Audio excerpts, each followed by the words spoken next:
nta bwoba mfite.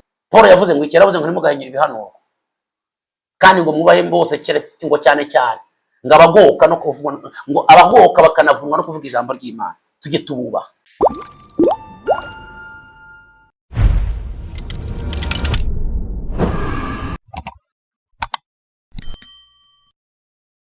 Amahoro y'Imana mwese, Imana bahungisha mu izina rya Yesu. Hebron TV ni Pastor Eric, kora share comment.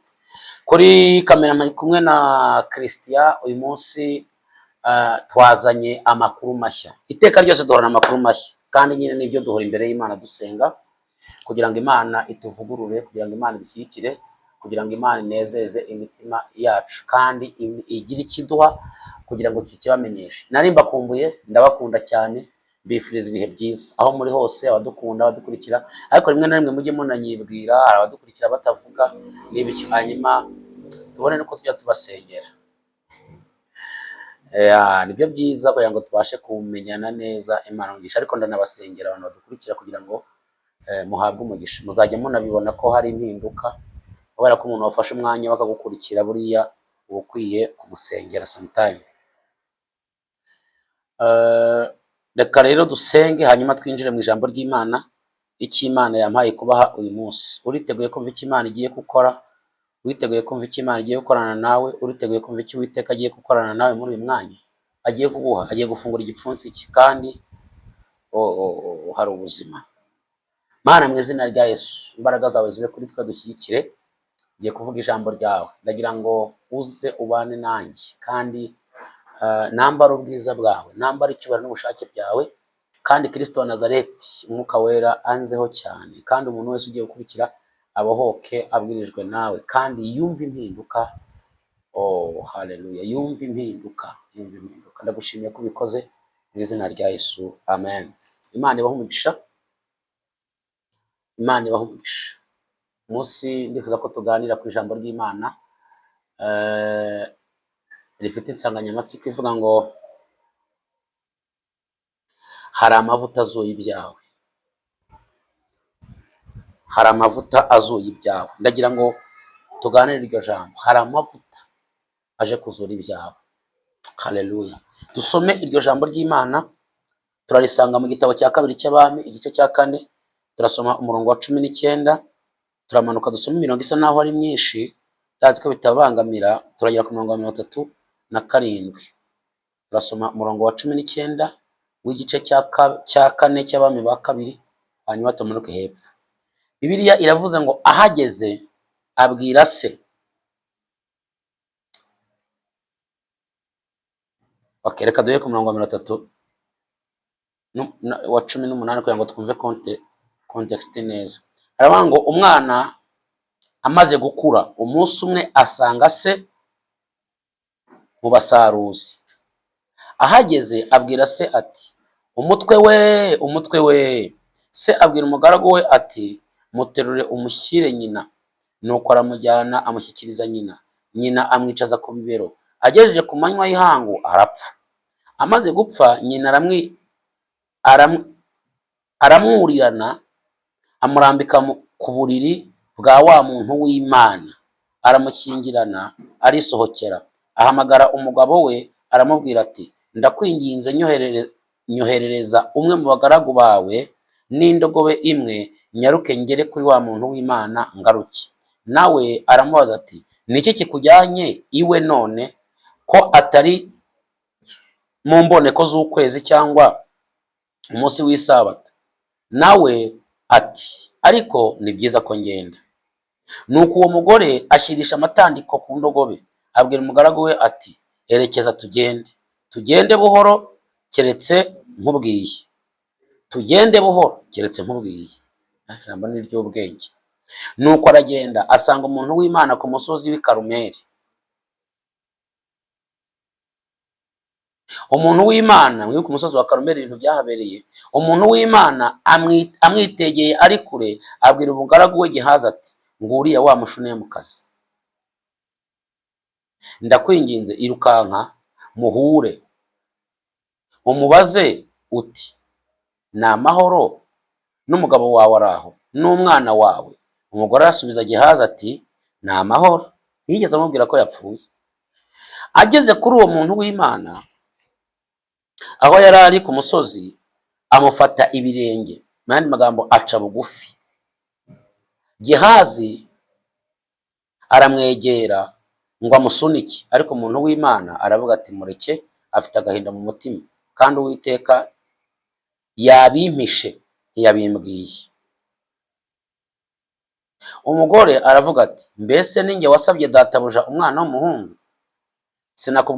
Sinakubwiye ntiwibeshya? Elisa abwira Gehazi ati cebura, genda wende inkoni yanjye ugende, kandi nuhura n'umuntu wese ntumuramutse.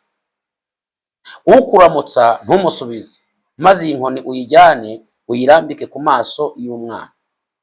Nyina w'umwana aravuga ati nkurahiye Uwiteka Imana nzima n'ubugingo bwawe, singusiga. Nuko arahaguruka aramukurikira. Ariko Gehazi abacaho ajya imbere. Agezeyo arambika inkoni ku maso y'umwana, ntiyakoma kandi ntiyumva. Aherako aragaruka ngo ahure nawe, aramubwira ati umwana ntiyakangutse. Nuko Elisa araza yinjira mu nzu, asanga umwana yapfuye aryamye kuri bwa buriri bwe. Arinjira yikingirana n'uwo mwana, bombi atakambira Uwiteka. Kadusimbuke. Yikingirana n'umwana, bombi atakambira Uwiteka. Dusome 36.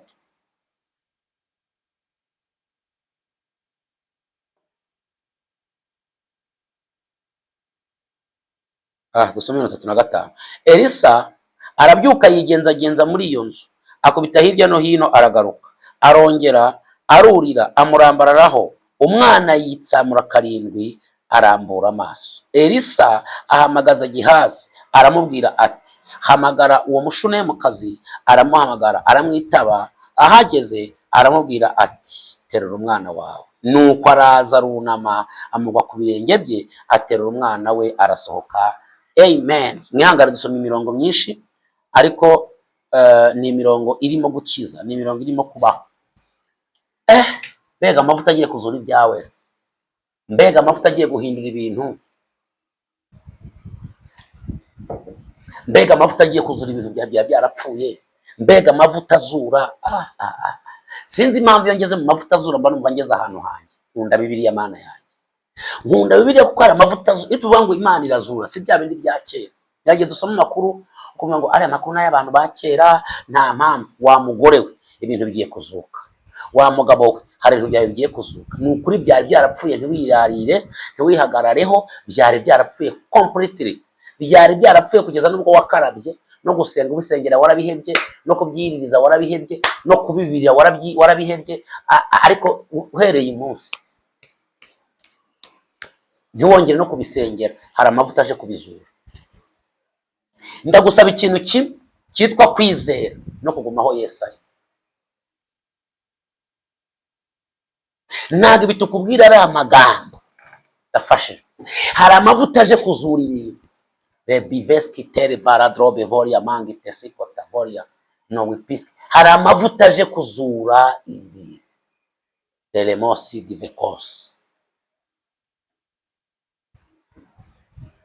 Hari amavuta aje kuzura ibi.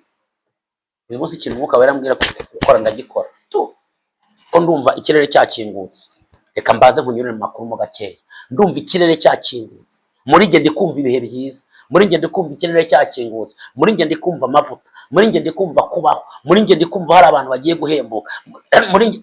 Muri nge ndi kumva hari ubuzima. Hari ubuzima.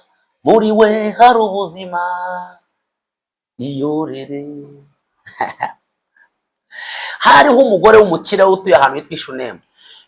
Mumbabarire. Hari umugore w'umukire utuye ahantu hitwa Ishunemu. Aha turahari igihe cy'umuhanuzi witwa Elisa. Uyu mugore Bibiliya ntitubwira niba yarabyaraga cyangwa yari yarabyayeho cyangwa atarabyayeho. Gusa icyo bivuga ngo nuko atarafite umwana w'umuhungu. Munkurikire tujyane. Uyu mugabo witwa Elisa ngo yakoraga urugendo rw'ivugabutumwa. Ava anajya. Bukeye ngo umugore aramubona. Arangije abwira umugabo we, aramubwira ati ariko se uriya muntu ni umuntu w'Imana. Iyo murebye ndabonamwe amavuta adasanzwe. Wanyemereye tukabiba muri ariya mavuta. wanyemereye tugakorera muri ariya mavuta, wanyemereye mbere y'uko uyu mugabo adusengera tukabanza tugakorera ariya mavuta, tukabanza tukabiba muri ariya mavuta, tukagaburira ariya mavuta, tukaryamisha ariya mavuta, wambabarire tukabanza tugakora muri ariya mavuta. Umugabo ati nta kibazo. Ngo bafata inzu yabo, bubaka inzu hejuru, bashyiramo icyumba cy'umukozi w'Imana, baramubwira ngo uko uzajya uca hano cyangwa igihe uzabishakiye cyangwa ushaka kuruhuka ujye uza uruhukire hano, iki ni icyumba cyawe, hano hari abantu bazakwitaho, hano hari abantu bazakwitaho. Elisa ndiho ndagenda mfashwa, Elisa arabyemera akajya haza. Ngo umunsi umwe rero abaza Gehazi na maze ariko se uru rugo ubundi rubamo iki? Umugore yabuze iki? Gehazi aramubwira, Gehazi yari umugore, yari umugaragu wa Elisa. Gehazi aramubwira ati rero maze igihe nitegereza, nararebye ndeba uyu mugore, ndeba uyu muntu udukurikiye, ndeba uyu muntu tugendanye igihe kirekire, umaze igihe kirekire akurikira ibyigisho byo kuri Hebroni, amaze igihe akurikira Pastor Eric, naramurebye mbona hari ikintu abura. Hari ibyo afite ariko hari ikintu abura cy'ingenzi. Umwuka wera yakurebye abona hari ikintu ubura cy'ingenzi. Hanyuma Elisa aramaze ati niki? Ndavuga ati nakomeje kureba muri uru rugo nsanga nta mwana w'umuhungu uhari, nta mwana w'umuhungu uhari pe, narebye nsanga ntawe, nta mwana w'umuhungu uhari. Elisa ati okay. Arangije avuga ati mpamagarira wa mudamu. Umudamu araza. Elisa aramaze ngo ushaka iki mu by'ukuri? Niyumvisemo kugira ibintu nguha. Reka njye mboneraho kubwira abantu rimwe na rimwe babajyaginga abakozi b'Imana, ariko nyine n'uburenganzira bwabo. Hari igihe tuza tukavanga Imana yadutuma bakabijyaginga, najya uza nkavanga Imana nako ngo nabyiyumvisemo, najya abantu bakabijyaginga. Ishatse wakwituriza, kubera ko Imana yahamagaye umukozi w'Imana. Ndakumenyesha ko hari nibyo yaguhesha Imana itagombye kuvuga. Ubundi hari dimension zirindwi zo kwizera, nibona umwanya tuzazivugaho. Hari intambwe zirindwi cyangwa dimension zirindwi zo kwizera. Iya gatandatu n'iya karindwi bikora kimwe. Iyo iya gatandatu ndafashijwe, iya gatandatu irategeka, ariko iya karindwi iyo ugeze ahantu birikora. Dimension ya karindwi yo kwizera, iyo umukozi w'Imana ageze ahantu ibintu birikora. Rero iyo yizeye akaba anezerewe, akaba niyo yaba ababaye, hari ikintu yakwatura Imana itagombye kuvuga, yarangiza Imana ikabikora. Nguwo urugero se, Eliya yafunze imvura, nta Mana yari imutumye. Uyu Elisa agiye gutanga umwana, nta Mana imutumye. Gusa mu mavuta ye hari ibintu azi ko akora. Imana imurimo irakora kandi ifite imbaraga. Icya kabiri, iyo Imana ihamagaye umukozi w'Imana ibimushyize mu cyimbo cye, iyo agendera mu bitunganye, iyo yubaha Imana agendera ibimushyize mu cyimbo cye, aba ari muri PO. Ni ijambo Dawidi yakoresha agiye gutera igihanda cy'umufilisitiya cyitwa Goliyati. Yakigeze imbere arakibwira ngo we wanteranye icumu, unterana uducumu, unterana imyambi, unterana n'imiheto, ariko nge singuteye nkanjye Dawidi, ahubwo nguteye muri PO, nguteye mu izina ry'Uwiteka Imana Nyiringabo wasuzuguye. Nta Mana yari yabwiye Dawidi ngo uyu nguyu yari bupfe, ariko muri PO harimo amavuta yica Goliyati. Uyu rero yari ari muri PO. Iyo turi hano tuba turi muri PO, tuba turi mu cyimbo cy'Uwiteka. Niyo mpamvu kukusabira ibintu nta bwoba. Niyo mpamvu uzambona hano mvuga mfite confidence, ubona nta bwoba mfite, kuko sinjye ukora, ariko ndi muri PO, kandi uwo mpagarariye arakora, arazura, afite imbaraga, arihagije. Yaravuze ngo jewe ntabwo icyubahiro cyanjye nzagihuza, sinzemera ko ibishushanyo bizigera bihabwa icyubahiro, never. Ntabwo kandi nzemera ko izina ryanjye ritukwa, never. Yaravuze ngo kandi ukuboko kwanjye ngurambuye mpaza kwifuza ko ibiri mu isi byose. Iyo bumuvuga yaravuze ngo afite imbaraga ziruta iza Lewiyatani. Hanyuma Dawidi yaravuze ngo mu kanwa ke ngo havamo umwotsi utwika, piskere drobi voria wa. Arongera amuvuga muri Zaburi ya 29, aravuga ngo ijwi rye riramburuza impara, ngo ijwi rye rikokora amashyamba, ijwi rye rihirika imisozi. Iyo tuvuga uyu nguyu tuba tuvuga umunyembaraga ufite imbaraga n'ubutwari n'ubushobozi. Niyo mpamvu kwiyumvamo ngo akira umwana, niyo mpamvu kwiyumvamo ngo akira ubushobozi. Ijambo ry'Imana rivuga ngo nidukura ishinga mu bigaho tuzabona akanwa k'Uwiteka. Iyo n'ubu umutima wanjye utanshira urubanza, nakwatura icyo nshaka, nakwatura icyo ukwiriye, nakwatura icyo mbona kigukwiriye, ndetse n'ikirenze ibitekerezo byawe, kandi Imana yakiguha, kuko yaravuze ngo mbahaye ubutware, niko Yesu yavuze yandika muri Mariko. Yaravuze ngo mbahaye ubutware, icyo muzafunga mu ijuru tuzagifunga, icyo muzafungura mu ijuru tuzagifungura. Nimurambura ibiganza ku barwayi bazakira, muzirukana abadayimoni mu izina ryanjye, muzakandagira inzoka n'impoma, muzagira icyana cy'abatwara. Ubwo ni ubutware butwemerera gukingura ibintu bigakinguka ku buzima bwawe. Ushobora kwibaza ngo none se ubivuga ushingiye kuki? Yaravuze ngo ngewe ndagiye nzaboherereza umufasha n'umwuka wera, kandi uwo naza azabahishurira ndetse muzakora n'ibyo ntakoze. Simple as that. Nuko ibyo bimeze, ibyo bitwemerera kukwatura ibintu bigakunda mu izina rya Yesu. Elisa aramubwira ngo hari ibintu bitatu. Icya mbere, ushaka kumenyekana, umugore atoya. Icya kabiri, ushaka kumenyekana ku mwami no ku mugabo w'ingabo, undi atoya. Arawe ati rero ubwo byose ubyanze, ngiye kuguha umwana. Aramubwira ngo nguhaye umwana uhereye none aha ngaha, genda umwaka utanka iki gihe unzagaruka nuzabutera umwana muhungu. Umugore araseka, ntekereza ko yasetse kubera impamvu eshatu. The one, icya mbere, ashobora kuba yarasetse kubera ko yarangeje imyaka yo kubyara. Icya kabiri, ashobora kuba yarasetse kuko wenda yumvaga adashaka umwana. Icya gatatu, ashobora kuba yarasetse wenda kubera ko yabibwiwe kenshi. Araseka aramubwira ngo byihore nagucumbikiye gusa kugira ngo uze uruhuke, tube muri aya mavuta yawe, ujye ugubwa neza, we gukomeza kugenda ubabaye cyangwa umeze nabi. Kwari kugira ngo tukuruhure, twabonaga urushye tukuvuna amaguru, niko bavuga mu Kinyarwanda. Ni nko bavuga ngo nkubakinze aha ngaho ujye uharuhukire, cyangwa uguriye imodoka cyangize gute. So hari abantu bakora batyo, hari n'abantu bakora ku buryo badashaka ko nabamenya. Njya mpura nabo, agashaka gukorera gusa umugisha, akankora umugisha cyangwa undi muntu, cyangwa akantuma ku wundi muntu akambwira ati sinshaka ko amenya. Donc bene abo bantu babaho. Uyu mugore ntekereza ko yari muri iyo shari, yari muri abo bantu. Aravuga ngo nagucumbikiye cyangwa nakubakiye inzu gusa ku mpamvu zo kugira ngo ube hano, ariko ntabwo. Aramubwira ngo genda umuhanuzi w'Imana, wabyanga wabyemera, ubyizera utabyizera, iri joro baragutera umwaka utaha n'iki gihe, ngewe nzagaruka utera uyu mwana. Niko byagenze. Byarabaye cyangwa ntibyabaye? Byarabaye. Ndagira ngo ngire ikintu nguhesha ntari narenga. Ndagira ngo ngire ikintu nguhesha muri aya mavuta. Nta bwoba mfite. Ndaguhesha ubutsinzi mu izina rya Yesu. Ndaguhesha gutera imbere. Ndaguhesha kubyara. Ndaguhesha guheka. Ndaguhesha gukira ibyaha burundu. Ndaguhesha kuryama ugasinzira. Ndaguhesha gukira kansa. Ndaguhesha icyo kintu cyari cyarakuraje ishinga. Ndaguhesha icyo kintu cyakubuje gusinzira. Ndasohora buri imbaraga yose y'umwijima. Ndaguhesha akazi keza. Ndaguhesha umugabo mwiza. Ndaguhesha umugore mwiza. Ndaguhesha urugo rwiza. Ndaguhesha impanga yo wabuze urubyaro. Ndabiguhesheje, byizerere muri aya mavuta mu izina rya Kristo Nazareti. Amen. Ndumva ndimo mfashwa. Ngo buce umwana arakura. Umwana aravuka arakura.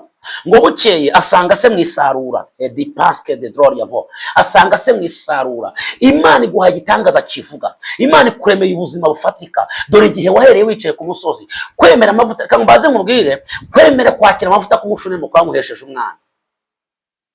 Uraho gusa muzategereza yafatirane. Fatirana wowe, gundira. None umuntu ari amavuta y'Imana, gundira. None umuntu ari amavuta y'Imana, gundira kandi sandute. Sandute ibindi ubyihorere. Ibyo ukora umukene ubyihorere. Ibyo ukora donc ibindi ubona ubyihorere. Gundira amavuta. Nuko byagendekeye Aburahamu. Ngo abonye abagabo batatu bagira inka. Bagira inka, bateka inyama zirimo amata, n'ubwa mbere nazumvishe. Bamaze kurya baravuga ngo tuzagaruka hano. Sandute. Cyatse umugore n'uwagizemo akadute gatoya, ariko aravuga ngo nta kinanira Uwiteka mu gihe cyakizweho. Nubona amavuta ajya uyafata. Nubona umuntu uri w'Imana ajya umufata umugundire. The bisque bare drobe voske time my voske de. Dore ikintu gikura abantu amavuta no kutasubizwa, nuko umuntu araguhanurira, umuntu akuzanira message, umuntu aragusengera, yamara kurenga irembo ngo yego ari umwuka w'Imana, ngo ariko n'umukene, ngo ari umwuka w'Imana, ngo ariko sineze neza ko bivuye ku Mana, ngo singo ngo biri umwuka w'Imana, ngo arimo ngo birango ntago yandebye igihagararo, tayari inyoni zatoraguye. Ntutegereze igitangazo ngo bihaye inyoni byarangiye, byagukamutseho, ubiteye ivumbi. Nubwo Imana yabitamubwiye, sandute akira. Paul yavuze ngo ikera, yavuze ngo ntimugahinyira ibihanuro, kandi ngo mubahe bose keretse ngo cyane cyane ngo abagoka no kuvuga, ngo abagoka bakanavunwa no kuvuga ijambo ry'Imana, tujye tububaha. Noneho ngo umwana arakura, buke yasanga se aho yari ari gusarura, arangije ngo aramubwira ngo ndwaye umutwe. Ayo makuru twayasomye. Ngo ise abwira umugaragu ati uyu mwana mushyire nyina ngende mu kazi. Ngo amugejeje imbere ya nyina, nyina ubwo yahako atagize, yahaye paracetamol, azana imiti yose, ashyira amazi mu mutwe, yazana akayisume ashyira mu mutwe, arahozahoza arabyinirira. Ngo ariko bigeze ku mugoroba ku gicamunsi umwana arapfa. Nimwumve ibanga ahantu riri. Umwana agira ate? Arapfa. Nubwo uyu mubyeyi umwana yari amurwaje, nubwo umwana yari apfuye, yaraza ahantu yamukuye. Uyu munsi hari ibintu bigiye kuzuka mu izina rya Yesu. Yaraza umwana yamukuye. Ngo arangije atuma ku mugabo aramubwira ngo umwana yapfuye, ariko nk'umugaragu umpe n'indogobe, hanyuma njye kureba wa muntu w'Imana mbere yo gushyingura. Umugabo aramubwira ati ko se ugiye kumureba iki kutari mumubone? Icya mbere si mumbone ko z'ukwezi, ntabwo ari igihe cyo kubonana n'abantu, ndetse umwana yarangije, nta kindi kintu umuntu w'Imana ari bukore. Ugiye kumurebaho iki? Umugore aramubwira ati ariko rero witurije, ni byiza ko njyayo. Wowe wivuga amagambo menshi, njyewe ndashaka kujyayo. Mbere yo gushingura ngiye kubanza kureba umuntu w'Imana, mbere yuko agira ikintu abivugaho, mbere yuko nshingura umwana agira ikintu abivugaho, mbere yuko nshingirwa agira icyo abivugaho, mbere yuko nsenya agira icyo abivugaho, mbere yuko ndivosinga agira icyo abivugaho, mbere yuko ngurisha inzu agira icyo abivugaho, mbere yuko nshora agira icyo abivugaho, mbere bekoskete agira ikintu abivugaho. Kandi ubwo abivugaho kabone nubwo Imana itavuga, navuga ashingiye ku mavuta, ibintu bidikonse tute drobe voria, ibintu biraza gukunda. Mbere yuko ngura imodoka agira icyo abivugaho, mbere yuko ashingura umwana wanjye agira icyo abivugaho. Ngiye kureba umuntu w'Imana. Yodopeke sevokia trodi bivaze droria winima lezikotifo. Aho wicaye ugiye kureba nde? Uri ufite uwe mwanzuro, ubu wikwigunga, uri ufite uwe mwanzuro, ugiye kureba nde? Ndakohereza ku muntu w'Imana kandi ugenda wizeye. Letuta kusabe voria ne wikoske drevoria. Gendera umushumba wawe, gendera umunyamavuta, gendera ubwire ngo gira ikintu bivugaho. Vuga kuri ibi bintu byanjye, vuga ijambo kuri ibi bintu byanjye, vuga ijambo kuri ibi bintu byanjye, kandi mfite kwizera. Ngo afata amatandiko muri n'amaturo, ngo afata amatandiko ngo ayashyira ku ndogobe, afata n'umugabo. Ibaza umuntu wapfushije akajya gutura. Umuntu yari afite kwizera, yapfushije ariko ajya gutura. Aravuga ngo ngiye guturira umwana wanjye wapfuye, hanyuma njye imbere ya databuja, ngende njye imbere ya databuja. Nimara kujya imbere ya databuja, de koski de verdrabe kosi adre meri varigai drere makasi ya tutara mai kate. Nimara kugera imbere ya databuja, mwikubita imbere, hari icyo wenda Imana iri bukore. Santikerema lobi vergidraine eskidi vasuta by God before and kosi dimandreda kosi divinima. Hari icyo Imana iri bukore. Imana nimara kugikora nta kibazo. Umwana nubwo yapfuye, ariko imbere yanjye ndeba nkuye n'umukozi w'Imana. Ngo aragenda afata umugaragu amujya imbere, avuga ngo ugende witonze, ngo kiretse nkubwiye. Bibiliya iravuga ngo amujyana yitonze, ngo kugira ngo agende asenga mu mutima, agende aciye bugufi mu mutima, agende yinginga Imana mu mutima, agende aciye bugufi mu mutima. La piske vozande gloria kotidi bavoria tutude vo. Arawira ngo ntiwirukanke, kuko yirutse itora ibihumbi. Genda witonze, tumujye imbere dutuje, tutunguke imbere dutuje, atagira ngo hari igikuba cyacitse. Ngo baratunguka. Elisa yari ku musozi witwa Karumeli. Karumeli mwibuka ibintu byahabereye. Hamanukiye umuriro, hapfiriye abahanuzi ba Bali 850. Murabyibuka? Niho Eliya yagushirije imvura. Muribuka ko naho yacebuye akagenda mu mwuka, akagera ku irembo ry'Isamariya ry'Yezereli, agatangayo umwami witwa Ahabu. Imvura ikagwa. Reka mbabwize ukuri, mwibuke ko uyu musozi hejuru yawo niho Elisa yaboneye agacukangana n'akaganza. Aragenda abwira shebuja ngo mbonye agacukangana n'akaganza. Kuri uyu musozi aho byabereye, aho umupira warengeye, niho urengurirwa. Ni kose divore drebe divore yawe, aho umupira warengeye burya niho urengurirwa. Maze ngo umugore aragenda. Elisa mwitegera ari kure ku musozi w'amasengesho, ku musozi w'ibitangaza, ku musozi w'imbaraga. Ngo amwitegera ngo ari kure. Ngo arangije abwira umugaragu we Gehazi, aramubwira ngo uriya ni wa mugore. Ngaho irukanka ugende umubaze ngo ni amahoro, n'umwana we n'umugabo we, umwumbarize ngo ni amahoro. Gehazi aragenda aramubaza. Elisa umugore agira ubwenge, ntiyamubwira ngo si amahoro, ahubwo aramubwira ngo ni amahoro. Kubera iki? Nuko Gehazi yari umugaragu, ntabwo yari uwo kuzura umuntu. Dufite ikibazo cy'abarokore bategereza amasezerano no bakigabaganyiriza abantu bose babonye. Ukirirwa uganyira umuntu wese ubonye. Uhuye nawe uramubwira ibyawe, uhuye nawe urabwira iby'Imana yakubwiye. Uzi iby'Imana none yimbwiye, uzi ibyo Pastor Eric yamanuriye zabunyoye. Gehazi ni umugaragu nuwo gutumwa gusa, ariko si uwo kuzura umuntu. Ntafite amavuta yo kumva ibyawe, ahubwo Gehazi azabivuga kandi ntacyo azabikoraho. azana guca intege akubwire ngo ibya Elisa ariko ujya kubireba, we kujya kurebera Elisa kuko Elisa nawe ntago afite imbaraga zamuzura, bityo ucika intege mu nzira. Kandi papas ari Elisa ngo aramubwira ngo namaho, ngo aragendaga imbere ya Elisa aramubwira ngo uramahoro, undi ngo ndamahoro. Ariko mbere kamubwira ibyo ngo arabanza apfukama ku birenge aramubwira ngo ndakubashye, nubashye amavuta yawe, nubashye Imana ikurimo, ndakubashye. Amubwira ngo wa mwana wampaye ngo yapfuye. Avuga ngo sinakubwiye ngo wikwiri gurushya umuja wawe umbeshya, wa mwana yapfuye. Elisa byumvishe aramubwira ngo wigira ikibazo, afata inkoni ayihereza Elisa, ayihereza Gehazi, aramubwira ngo irukanka ugende uyikoze ku mwana ku maso, hanyuma uyu mwana arazuka. Hanyuma umugore arebye Elisa, arebye na Gehazi, arakomparinga, aravuga ngo wampesheje umwana se Gehazi, wampesheje umwana ni Elisa. Elisa wampesheje umwana afite n'imbaraga zamuzura, yego amuhaye ku mavuta, amutije ku mavuta, aramusengeye ngo agende akore, amurambuye ikiganza ngo nagenda muzura, ariko simusiga ngewe amavuta ndamuzi, ndamureba n'amaso yanjye. Elisa aramubwira ati wakurikiye Gehazi ko umwana ari buzuke. Umugore aramubwiye ngo ndahiye ubugingo bwanjye, ndahiye nawe ubwawe singusiga. Gehazi nagende ariko we singusiga, ni we naje kureba, ni we munyembaraga, ni wowe ufite amavuta, kandi kuva nakugezeho umwana wanjye arazuka, singusiga, nukuri sinagusiga. Ha dezizi kotita radreya.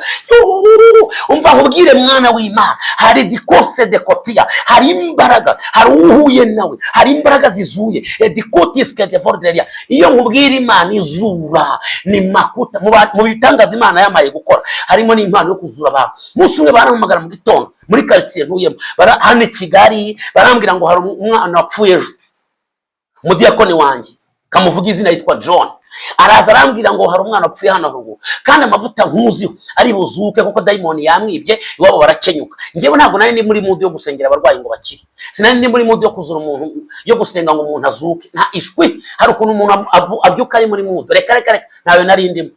Ndamubwira reka tujye gutabara nk'abisanzwe, ariko reka ngubwire ngewe ntabwo ndi busenge, ndamaze yapfuye ryari ngo rero saa 11, ubu ni sangahe, ubu ni saa 3, bigeze he ngo baguze irimbi ngo ikinyinya ngo serikeye iri mu nzira. Reka ngewe reka tujye gutabara. Arambwira ati nta kibazo, shiramo agakote, reka njye muri dushe. Nikubita muri dushe, aba arasimbutse aragenda arababwira ngo pasiteri wanjye aje gusenga, nimwe mwitunganya, mwemeretse kumujyana, araje kumusengera, niko ambwiye ngo arazuka. Ntabyo nari mutumye, ahubwo amavuta yambonye adekoski drebivoria kota, hari ibintu bigiye kuzuka. Milizando kitredi bivoria winima andesol, hari ibintu bigiye kuzuka. Chantu telema redrobi vesketa ini marazor drania. Aragenda agarutse asanga nakizemo agakote nyine umuntu ugiye gutabara, arambwira ngo bira yawe iri hano ngo yimpenye yitwara. Ese ko nagiye kubwiriza ngiye gutabara, atega ngo twaze biriya pastor. Mageze nsanga banyiteguye, babara ntambukanye bangizaho umwana aryamye, cyuhu nsanga umwana byarangiye, barimo bararira. Nsanga idini rimwe ntavuze inzina, bohereje korali bariho bararirimba, n'umuyobozi wabo bambaye nyine amakanzu, barimo bararirimba hanze, hari abantu barenga nka 300. Numva mvuye mu kantu, numva ndashobewe. Arambwira ngo pastor, ngo nabwiye abantu ko uza gusengera ngo uyu muntu ngo akazuka. Ni ariko se Jo, ushaka wiki kwi, ushaka kugira ngo abantu banyice? Nakira Imana yabimbwiyeho, nababwiye ngo hari amavuta azura, hari amavuta yivugira, hari ibyo bigiye kuzuka. Nitaka nsoreza ahangaha. Umugore arebye Elisa adi konte kize bevordra lolosi kando itoti kaidre. Umugore arebye Elisa aramubwira ngo piskedra, singusiga nkuziho amavuta, simusiga nkuziho amavuta. Etiki bavoza droria miria zangota, singusiga nkuziho amavuta. Bele kosi adrebe voria, nubona amavuta yagundire, nubona umuntu w'Imana umugundire. Jeskidre aramubwira ngo nakuzaniye amatu, sinazi aho ngaho, nakubashye. Ntabwo Elisa ntacwe Gehazi rwose, Elisa singusiga. Nanjye mbwira John, arambwira ati ndakuzi rega. None so rero nasengera umuntu ati numvisha amakuru wasengeye papa wakazuka. Nicyo atari n'umudamu wasengeye hano hirya, ndabyibuka arazuka, ndabyibuka. Muvandi nakoze ku mwana numva arakonje, abantu barize. Ndamubwira nti rero ngaho jya ku maguru, nanjye ngiye ku mutwe, ndasenga. Nsenze iminota 15 mbura ikintu na kimwe. Mbwira Imana mutewe, ndabwira ngo mwana, ngewe ntacyo wari wambwiye, kandi sinavuze izina ryanjye. Iyubahishe muri uyu mwanya kugira ngo abo bantu bo hanze bamenye kuri Uwiteka, kandi binjiye bazi ko ndi busenge ngo azuke. Ntabyo nari navuze byibura ngo nikize imbere. Mbabarira izina ryawe rihabwe icyubahiro, bimenyekane kuri Uwiteka. Nibwo nari ngitangira itorero the pasque drebe for Imana igira inzira nyinshi. Nari ngitangira itorero amagambo ari menshi bavuga ngo ndayobye, ngo nshinze business. Murabizi abapasiteri amagambo bavuga cyane cyane iyo utangiye gufungura church. Naho Imana igiye gucecekesha amagambo. Ngiye kumva numva ijwi rirambwiye ngo mpamagara John aze haruguru, wasamure akanwa ke, nurangiza uhuhishe mu mwuka wawe, ndakora igitangaza. Mpamagara John ngo ngwino ufashe. Umwana twara mwasamura tunanira nyine, urumva ubuzima bwari bwahagaze, amaraso yahagaze. Turasamura mushemo, umwana arasama, bahavaga mu mwuka utari mwiza. Ijwi rirambwira ngo ngera ugire ijisho gutya uhuhemo. Ndahuha, umwana arakanguka, arazuka, na bugingo n'ubu ni muzima. Naramusohokanye adidemoni kota, usohokanye byari byapfuye bizutse, usohokanye akazi kazima, usohokanye ubuzima buzima, usohokanye ubuzima buzima. Elisa yigiye ku mwana ngo muramburaho umutwe, ngo aramusengera, ngo bikingira nari babiri etani makosia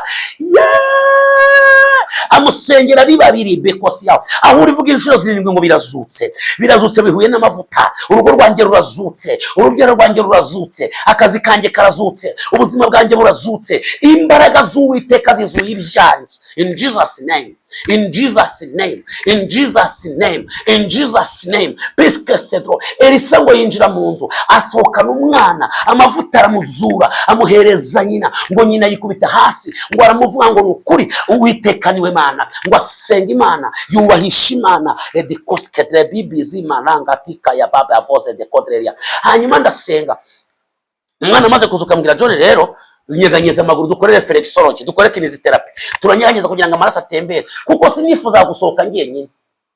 Namani abantu bari hanze bari kuririmba, urumva amagambo hanze yari yabaye menshi, inama bazikoze ngo ninsohoka bamfate, ngo naje gushinyagura. Hanyuma ndakora flexology, umwana nyine byantwaye umwanya n'abadayimoni bavugira amari benshi cyane. Hanyuma ndangije hashije umwana arakanguka, ndamubaza ngo ushaka iki, ngo mu amazi. Ntuma abantu bavuga ni mu makaji hano karimo agasukari. Icyo nashaka ko ari kugira ngo ubuzima bwe bugira imbaraga, ajyemo agasukari akanyweye. Ndavuga imbaraga urabufite uko zingana kose, ndakugeza hanze. Ndamuhagurutsa, John aramfasha. Tugeze muri koridoro, umwana abwira John ngo ndekura, mufata ukuboko mugeza hanze. Abantu baragwirirana, ndamubwira nibwira abantu ngo mwakoze ko mwaje kuwishingura, ariko Imana ikaba inzuye. Letazi de kere before ya wiri. Abantu baragwirirana, izina ry'Uwiteka rihabwa icyubahiro. Abantu babizi nibwo nabateje abantu benshi muri icyo gihe. Abantu barakizwa, hari ibintu bizutse, hari ibintu bizutse, byari byarapfuye birazutse. Ndategetse ngo nibizuke, urugo rwawe niruzuke, ibintu byari byarapfuye byature mu mazina. Byature mu mazina. Dore amavuta azura ibintu sasa. Wowe ibintu byari byarapfuye byature mu mazina. Byature mu mazina. Bivuge ku murongo, kuko ubu ngubu hari amavuta agiye kuzura ibyawe mu izina rya Yesu. Le pisque sidre bekota irima, le lesandre drabe voria winima, je siki diverdra. Ndarambuye ibi biganza, ibyawe bya byapfuye nibizuke, izina ryawe bishe nirizuke, ubuzima bwawe bishe nibuzuke. Ndazuye ibyawe byapfuye mu izina rya Yesu. Uyu munsi birazutse, ubuzima bwawe burahindutse, imbaraga z'Uwiteka zibanye nawe, birazutse mu izina rya Yesu Kristo wa Nazareti. Amen. Vuga ngo mbisubijwe ari bizima, bingarukiye ari bizima, mbibonye ari bizima mu izina rya Kristo wa Nazareti. Amen. Imana iguhe umugisha. Niba ufashijwe bisangiza abantu ibyawe birazutse, vuga inshuro 7 ngo nsubijwe ibyanjye ari bizima, nsubijwe ibyanjye ari bizima, nsubijwe ibyanjye ari bizima, mbisubijwe ari bizima mu izina rya Kristo wa Nazareti. Amen. Imana ibahe umugisha, ndagusengeye ibyawe nibizuke. Amen. Ndabakunda. Imana ibahe umugisha. Bye.